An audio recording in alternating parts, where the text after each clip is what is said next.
Oui, bonjour. Je vais faire une vidéo par rapport à mes anciennes croyances que j'avais en tant que Thomas Jeva. Donc, en tant que Thomas Jeva, tu es censé croire que la Terre a 5000 ans, que l'humanité a 5000 ans, que les premiers humains c'était Adam et Ève. Tu es supposé te croire à la Bible, l'Ancien Testament, le Nouveau Testament, donc tous les personnages, Moïse, Abraham, etc. C'est toutes des personnes qui ont déjà existé et faisait toute partie de la vraie organisation de Dieu, le peuple de Dieu. Et le reste des personnes font partie de la fausse religion, font partie du peuple de Satan. Et on n'en parle pas parce que sont pas importants. Donc, les premiers humains étaient parfaits, étaient habités sur la terre dans le paradis terrestre et étaient éternels. Donc, ils n'allaient pas connaître la souffrance, la mort, la vieillesse, rien.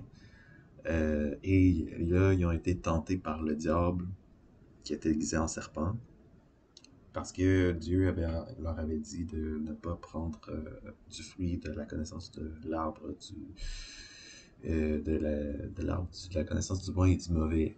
Et ils ont désobéi puisqu'ils ont été c'est Ève qui est séduite par le serpent et elle a mangé du fruit, elle en a donné à Adam et ils ont été chassés du jardin.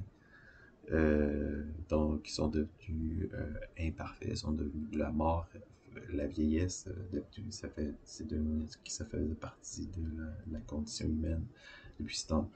Et comme un moule de gâteau qui avait une bosse dedans, le, le péché euh, a été partagé à toute l'humanité, tous les humains, tous les enfants. Il n'y a pas eu d'enfants parfaits. C'est tous des enfants imparfaits. Leur descendance sont tous nés imparfaits. Et avec le péché, euh, la maladie, la mort, la souffrance. Donc ça fait partie de l'humanité. Sauf que le plan de Dieu, c'était de racheter l'humanité avec le sacrifice de son fils Jésus. Jésus qui était le fils de Dieu, qui a participé à la création euh, du monde et s'est manifesté en tant qu'être humain et est descendu sur la terre. Et lui, il n'a pas péché, mais il était innocent et a été tué et torturé. Il aurait pu vivre sa vie d'humain, sauf que il n'a pas pu, puisque c'était ça, le sacrifice de sa vie était suffisamment précieux pour pouvoir racheter l'humanité du péché et de leur donner la vie éternelle. Donc, ramener les humains au statut d'être humain parfait et qui ne connaissent pas la souffrance. Donc, le plan de Dieu, c'était de ramener l'humanité à ce statut de paradis, de perfection, comme quoi la souffrance n'existera pas dans le paradis. On va pouvoir il n'y aura pas de maladie, de mort, de tristesse même. Par exemple, dans Révélation, on dit qu'il essuiera toute larme de leurs yeux, la mort ne sera plus, ni deuil, ni cri, ni douleur ne sont plus, les choses anciennes ont disparu. Euh, mais avant que le paradis arrive, il doit arriver la grande tribulation, il doit arriver Armageddon. Ce qui est le combat, ce serait Dieu, ce serait Jésus qui est avec son armée d'anges, de, les 144 000 élus, ils vont descendre sur la terre et ils vont porter jugement sur l'humanité. Donc, ils vont détruire les gens mauvais puisqu'ils vont ramener les bonnes personnes à leur état de perfection. Ils vont ressusciter les morts aussi pour le jugement. C'est le jugement dernier. Sauf qu'il n'y a pas d'enfer pour nous, c'est la destruction éternelle, un sommeil éternel. Euh, on ne sait pas comment est-ce que ça va se passer. On dit peut-être que ça va être de la grêle qui va tuer les gens, je sais pas. Euh, mais on ne doit pas, on ne doit pas avoir de se sentir mal, puisque les personnes qui vont être tuées à Armageddon sont des mauvaises personnes, sont des méchantes personnes, ils font le mal et ils sont dans les ténèbres et ce n'est pas par ignorance, mais c'est par pure méchanceté qui sont du mauvais côté, puisque Dieu attire les bonnes personnes. Et si tu fais partie de l'organisation, c'est parce que Dieu t'a attiré. Si quelqu'un a un bon cœur, Dieu va se servir des témoins de Jéhovah pour entrer en contact avec eux pour qu'ils puissent se convertir et s'approcher de l'organisation pour devenir témoin de Jéhovah aussi. Puisque les témoins de Jéhovah, c'est la bonne religion et toutes les autres sont la mauvaise religion. On pense que le peuple de Dieu, c'était les Israélites et ensuite, ça a été les premiers apôtres. Et par après, il y a eu un grand espace de temps où après qu'ils ont eu prêché la bonne nouvelle qui est que Jésus a racheté l'humanité, euh, il y a eu une phase de ténèbres, donc une grande apostasie où la vérité s'est perdue et ça a été il n'y avait pas de vraie religion, il n'y avait pas de pure religion. Donc, ça a été dans les années 1800 que Charles Taze Russell, qui était le fondateur des étudiants de la Bible, euh, par sa sincérité, par ses prières, son étude de la Bible, s'est mis à comprendre des vérités, s'est mis à comprendre les prophéties dans la Bible qui parlaient des événements par symbolique, de façon symbolique. Dans les prophéties de Daniel, par exemple, ou Ézéchiel, ou la Révélation, c'était des prophéties, il y a eu des symboles qui amenaient à croire que l'humanité allait se terminer après 6000 ans, depuis la création d'Adam, et que Jésus allait revenir régner. Et Jésus aurait commencé à régner de façon invisible en 1914. Et Dieu allait ramener la lumière dans le monde, allait choisir son peuple pour, de façon graduelle, lui révéler des vérités, lui ramener la vraie façon de voir les choses, révéler la lumière euh, pour le bienfait de son peuple. Donc, parce que les témoins de Jéhovah, on sait, c'est des gens heureux. Le peuple de Dieu se doit d'être heureux, tandis que, parce qu'on sait dans les publications, tu as toujours les deux côtés, quand on parle du monde, c'est toujours des choses négatives, c'est toujours des gens tristes, des gens méchants, même si quelqu'un semble agir de façon bien, sincère, gentil, souvent ça cache quelque chose derrière, comme quoi c'est pas si c'était vraiment une bonne personne, elle serait ouverte au message et elle viendrait témoin de Jéhovah. Donc, moi j'ai grandi en ayant cette vision du monde où l'école publique c'était mon territoire. Je me devais de parler j'avais le devoir moral de partager la vérité, de partager les connaissances que j'avais pour essayer d'attirer les élèves, les gens pour qu'ils puissent devenir témoins de Jéhovah eux aussi. La pratique de le porte-à-porte, c'était quelque chose que je fais depuis que je suis enfant.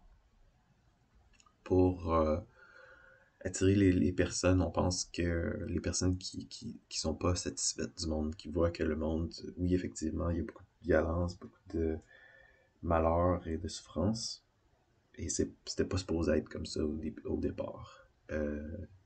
C'est pas la vision de comment ce que ça doit être. Nous, on a des besoins spirituels, on est fait pour poursuivre les directives qu'on a dans la Bible, puisque la Bible, c'est le manuel d'instruction pour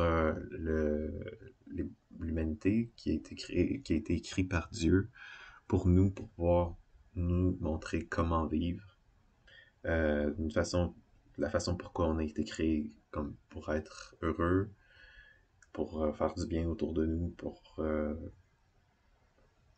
on est censé, si on s'approche, plus qu'on s'approche de l'organisation, plus on entretient une relation personnelle et intime avec Dieu, plus qu'on est censé avoir des bénédictions, être heureux, être satisfait, euh, comme quoi Dieu nous donne son Esprit Saint, puisque l'organisation a l'Esprit de Dieu, est dirigée par l'Esprit Saint, qu'on croit, et les personnes qui nous écrivent nos publications, puis nos livres,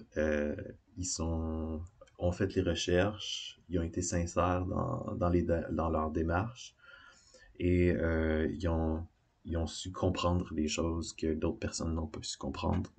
Les religions qui n'ont pas l'Esprit de Dieu ne puissent pas comprendre. Donc, c'est comme un peu un secret qui a été révélé à l'humanité, mais seulement aux personnes sincères ou aux bonnes personnes. Et ça donnait que moi, je suis né dans cette religion, cette bonne religion, dans cette vérité. Donc, je me sens, comme j'ai grandi, j'ai cru toujours à ça. Je me sentais privilégié. Je me sentais mal pour les personnes qui n'ont jamais entendu parler des témoins ou qui refusent le message. Mais je me voyais comme si j'ai une mission urgente parce que il reste peu de temps avant la fin. Et c'est le temps de me dévouer au culte, mettre le royaume à la première place, me focuser sur les choses spirituelles, euh, les choses qu'on ne voit pas, puisque le monde matériel est éphémère et insatisfaisant. Euh, on parle, parce que quand on décrit le monde, c'est toujours des choses négatives qu'on va parler. Euh, Comme quoi c'est impossible que quelqu'un puisse avoir des bons mobiles et puis être dans le monde. Comme quoi la bonté existe seulement dans l'organisation. On est une organisation pure. Et on est dans un paradis spirituel déjà. Euh, donc, je pense que j'ai dit tout. Juste vérifier. Donc, on veut être au centre de l'organisation, le plus proche de l'organisation, du centre des personnes spirituelles. Les personnes, il y a des personnes modèles qu'on parle qui vont dire telle personne, par exemple, après le secondaire, est devenue pionnière. C'est un exemple à suivre. Pionnière, c'est de se dévouer au service à temps plein. Moi, je voulais devenir ancien ou assistant ministériel ou devenir surveillant de circonscription. Parce qu'on pense que que les personnes qui sont plus haut placées dans l'organisation ont une relation spéciale avec Dieu. Ils sont plus heureux. Euh, donc, euh, on pense que ceux qui sont moins actifs dans l'organisation, s'ils sont, je sais pas, même s'ils manquent des réunions, c'est parce que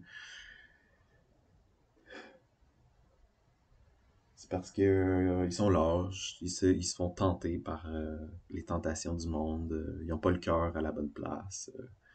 Euh, donc, il n'y a pas vraiment de bonne raison de manquer les réunions. Si tu veux plaire à Dieu, plaire à ton Créateur, euh, c'est que tu dois de t'investir dans l'organisation, assister à toutes tes réunions, préparer tes réunions, faire des commentaires, faire ton service. C'est le mode de vie du témoin, suivre les recommandations concernant qu'est-ce que tu as le droit de faire, qu'est-ce que tu n'as pas le droit de faire, genre la musique ou les films que tu écoutes, ou qui t'es censé être ami avec. Et t'as comme un protocole là, par rapport aux relations avec les filles. Tu peux pas être seul, par exemple, avec une fille. Il faut que tu aies toujours un chaperon, ce genre. Euh, donc, on croit que on a toute l'information qu'on a besoin d'ici Armageddon, que c'est écrit dans la Bible, et qu'on a on a comme le protocole, on a le step by step, on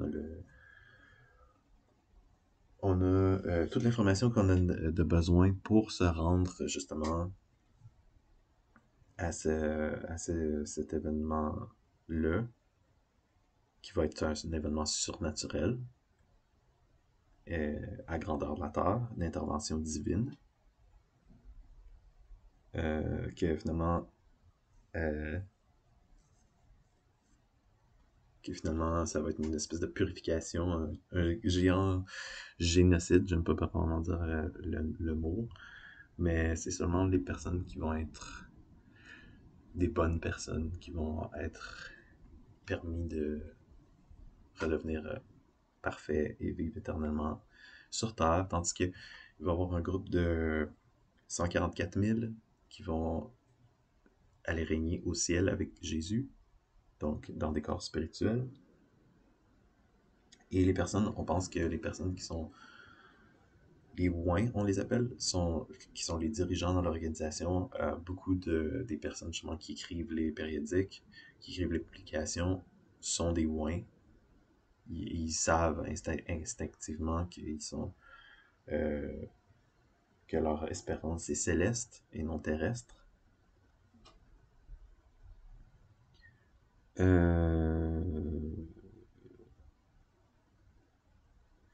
Et quand tu es témoin de Jéhovah, tu fais partie de la communauté, c'est une forte communauté, mais t'as pas le droit vraiment de te faire t'amis en dehors. Et les seules relations que tu peux avoir avec les personnes en dehors, c'est dans le but de les convaincre et de les convertir.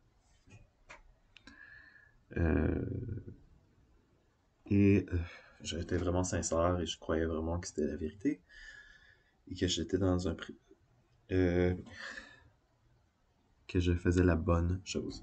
Avant que je sois baptisé, il y avait ce que je voulais dire, c'est que t'as l'impression de peut-être manquer, de pas être mature spirituellement et tu veux comprendre ce que les autres comprennent. Parce que t'as l'impression que t'es un peu le seul qui comprend pas, puis que les autres autour de toi, t'as l'impression que eux autres, ça marche pour eux, eux autres, ils réussissent, ils sont heureux, tout fonctionne, et ils comprennent, puis t'es comme le seul qui comprend pas, puis là, t'aimes pas ça, puis tu te dis, ben ouais, mais moi aussi, je veux faire partie de la gang. Puis c'est un peu ça, moi, je pense qu'il m'a comme poussé à me faire baptiser parce que je voulais faire partie de la gang. J'ai l'impression que je laguais, que genre, on me faisait sentir comme si que je faisais pas assez de progrès. J'étais pas assez vite dans mes progrès pour. Puis que si je me faisais baptiser, ben, j'aurais probablement comprendre des choses que je comprendrais pas si j'étais pas baptisé. Bon, je pense que j'ai assez dit de choses. Ben, merci de m'avoir écouté. Merci. Bye.